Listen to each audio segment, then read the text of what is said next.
Saudara-saudari yang terkasih,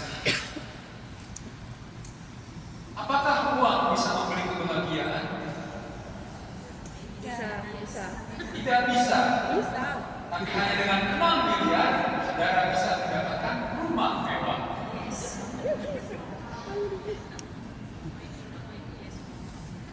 Uang tidak bisa membeli kebahagiaan. Tapi mengapa orang mencari uang? Karena memang diperlukan. Bukan berarti setelah misa ini berikutnya saudari resign dari pekerjaan atau tidak perlu. Tidak, bukan itu. Poin pentingnya hari ini kita mendengarkan sabda bahagia. Ketika kita berbicara tentang kebahagiaan, semua orang punya pengertiannya sendiri tentang kebahagiaan. Orang kerap kali menyamakan kebahagiaan dengan rasa senang. Maka punya 6 miliar, punya rumah mewah, tentu saja menyenangkan.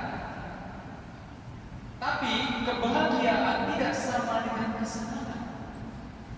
Hari ini Yesus ingin mengajak kita bukan untuk menemukan pengertian kebahagiaan, melainkan untuk menyadari jalan mana yang harus ditempuh supaya kita sungguh bahagia.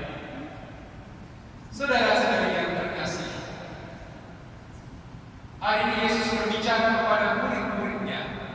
Teks ini biasa dikenal dengan khotbah, salah satu bagian dari khotbah mungkin yang berbicara tentang 8 sabda bahagia.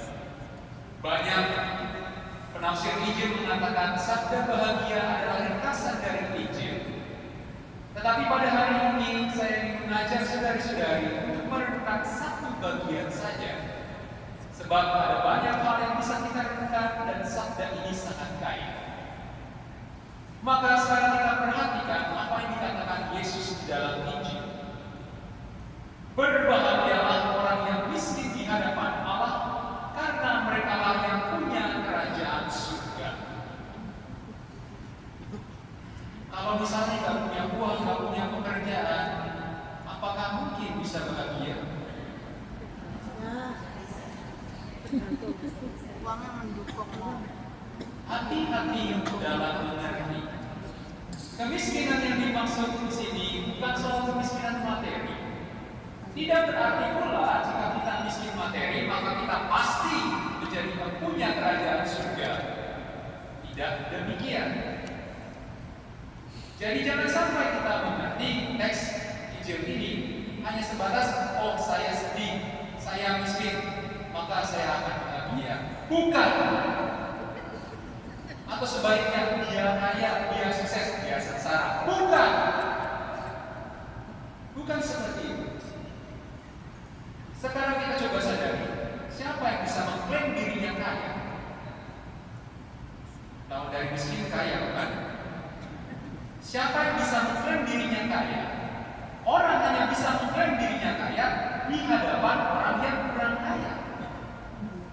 Tetapi di hadapan Tuhan, sekaya apapun saudara-saudari, kita semua miskin. Kontraktor besar bisa saja membangun PIK 1 sampai sekian, tapi dia tidak pernah bisa menciptakan sebutir pasir dari ketiadaan. Seorang kontraktor yang membangun gedung bertingkat tetap memerlukan sesuatu yang diambil dari Allah. Dan siapa yang menciptakan? Tuhan. Kita tahu alam semesta ini diciptakan oleh Tuhan dan kita percaya. Maka sejatinya tidak ada manusia yang bisa menyombongkan diri. Kesombongan hanya lahir karena kita membandingkan diri dengan orang lain yang kita anggap kurang. Dengan kata lain, ketika penginjil Matius mengutip kata-kata Yesus, berbahagialah orang yang miskin di hadapan Allah. Yesus tidak bicara soal materi. Yesus bicara soal kesadaran. Orang yang miskin di hadapan Allah artinya adalah orang yang membutuhkan Allah dalam hidupnya. Orang bisa kaya secara materi, tapi juga bisa miskin di hadapan Allah. Yang artinya dia sadar dia adalah manusia.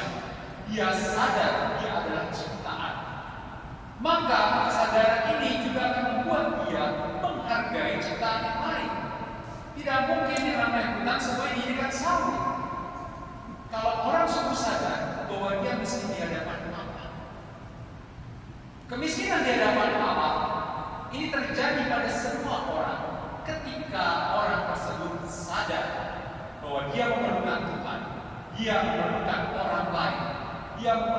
belas kasih dari Tuhan. Dan ketika Yesus mengatakan, berbahagialah orang yang miskin di hadapan Allah karena mereka lah yang punya kerajaan surga, ini berarti bukan soal nantinya pasti masuk surga, bukan soal nanti jadi pemilik kerajaan surga, saya jadi tuan di kerajaan surga.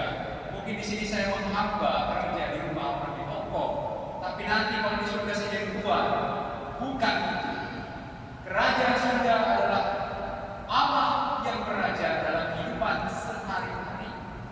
Ketika saudara-saudari bangun pagi, saudara-saudari masih punya waktu untuk mengucap syukur atas rahmat kehidupan.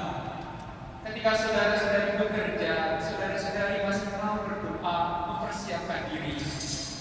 Ketika saat melaksanakan pekerjaan, saudara-saudari karena takut akan Allah, karena punya relasi dengan Allah, maka tidak melakukan slack off. Ketika studi juga tidak mempersiapkan kecurangan, dalam contekan dan lain sebagainya. Inilah artinya Allah meraja. Allah meraja bukan soal Allah hadir benar-benar kelihatan, tapi soal Allah merajai pikiran saya, hati saya, mengendalikan mata saya.